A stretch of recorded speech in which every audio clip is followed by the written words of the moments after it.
Pernah nggak sih pas baru aja bangun pagi, mata masih setengah melek, Anda jalan ke ruang makan, narik kursi, terus duduk nungguin kopi? Rutinitas yang super biasa kan? Tapi, coba deh kita pause bentar di momen itu.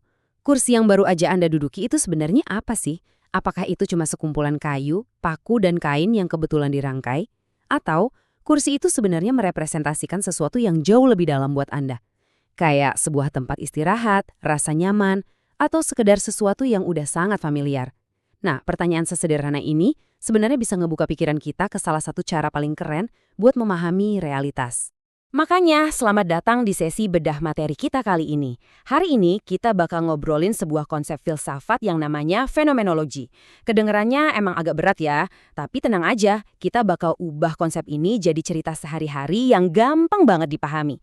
Kita nggak bakal pakai jargon-jargon akademis yang bikin pusing. Sebaliknya, kita pakai aja pengalaman pagi Anda tadi sebagai peta buat memahami gimana sih kita sebenarnya berinteraksi sama dunia. Siap-siap aja nih, karena cara Anda ngelihat benda-benda di sekitar mungkin bakal berubah drastis setelah ini. Oke, kita langsung masuk ke bagian 1, dunia sehari-hari kita.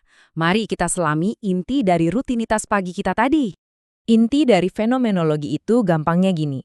Dia mempertanyakan gimana sih dunia ini tampil atau muncul dalam pengalaman hidup kita.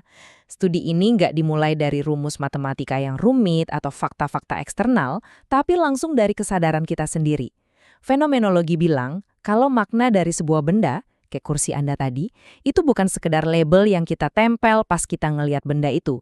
Maknanya itu udah ada di dalam persepsi itu sendiri. Jadi, Anda nggak ngelihat kayu dan kain terus mikir, ini kayaknya bisa diduduki deh.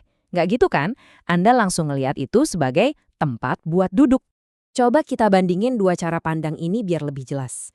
Di satu sisi ada pandangan objek, ini cara pandang tradisional yang anggap kursi ya cuma benda fisik aja. Tingginya 40 cm, bahannya kayu jati, beratnya 5 kilo. Tapi di sisi lain ada pandangan hidup. Dalam realitas yang benar-benar kita jalani sehari-hari, kursi itu bukan daftar ukuran atau material. Kursi ya sesuatu buat diduduki, sesuatu yang udah akrab, bagian dari kebiasaan Anda.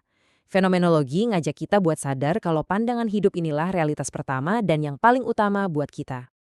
Lanjut ke bagian 2, kacamata Husserl, menunda asumsi. Buat memahami ini lebih dalam, kita butuh seorang pemandu. Pemandu pertama kita namanya Edmund Husserl. Selama berabad-abad, orang mikir kalau manusia itu cuma kayak wadah kosong yang pasif nerima informasi dari luar. Nah, Husserl bilang enggak gitu konsepnya.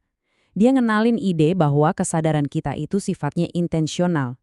Maksudnya, kesadaran itu selalu merupakan kesadaran akan sesuatu.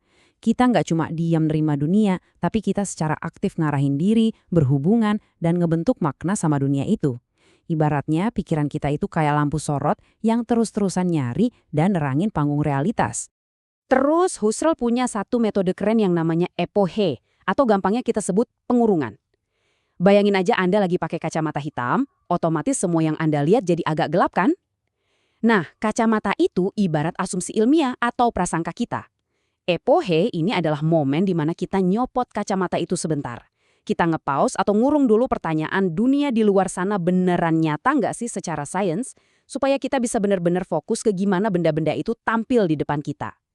Tujuannya bukan buat nolak realitas, sama sekali bukan. Tujuannya ya buat balik ke fenomena murni, persis kayak apa yang kita alami. Sekarang kita masuk ke bagian 3, Heidegger dan konsep bahwa kita bukanlah pengamat. Di cerita pagi kita, abis ngopi, Anda bangun terus ngambil handphone buat ngecek chat. Di momen ini, kita ketemu pemandu kedua kita, Martin Heidegger. Heidegger ini nekenin kalau kita tuh bukan ilmuwan berjas putih yang berdiri di luar kotak kaca buat ngamatin dunia dari jauh. Kita nggak terpisah dari dunia.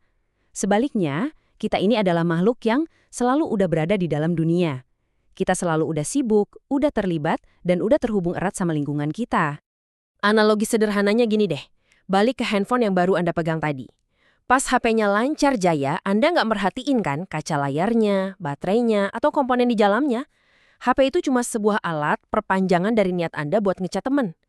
Tapi, coba bayangin kalau tiba-tiba layarnya mati total alias rusak. Nah, pas HP itu rusak, baru deh wujudnya berubah jadi objek netral. Cuma sekotak logam dan kaca yang nggak berguna di tangan Anda. Heidegger bikin kita sadar kalau kita itu menjumpai dunia pertama-tama melalui kegunaannya, alat, dan kepedulian kita. bukan sebagai benda mati yang netral. Nah, yang menarik banget ada di bagian 4 ini, Merleau-Ponty dan tubuh sebagai pusat. Selesai ngopi, Anda pakai sepatu, buka pintu, dan jalan keluar rumah. Di sini, pemandu ketiga kita, Maurice Merleau-Ponty, ngingetin kita soal satu hal yang krusial banget, tubuh. Merleau-Ponty bilang kalau pengalaman kita terhadap dunia itu sangat ragawi, nempel banget sama tubuh. Ingat gak pas pertama kali belajar naik sepeda? Awalnya, Anda pasti mikirin banget keseimbangan, cara ngayuh dan ngerem. Tapi begitu udah lancar, sepedanya seolah-olah jadi bagian dari tubuh Anda sendiri kan? Tubuh Anda otomatis ngerespons jalanan. Poin pentingnya di sini, kita tuh nggak sekedar punya tubuh, kayak kita punya tas atau jaket, tapi kita adalah tubuh kita itu sendiri. Tubuh kita tuh bukan penghalang buat mahamin dunia, tapi justru jembatannya. Coba kita zoom out sedikit di bagian 5, dampak dan kritik fenomenologi.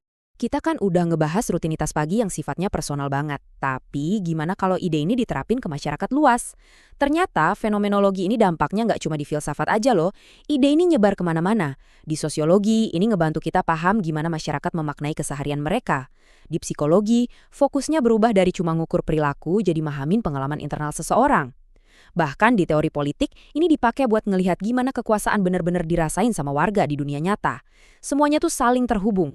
Tapi, materi kita juga secara objektif nyampein sebuah kritik yang valid banget.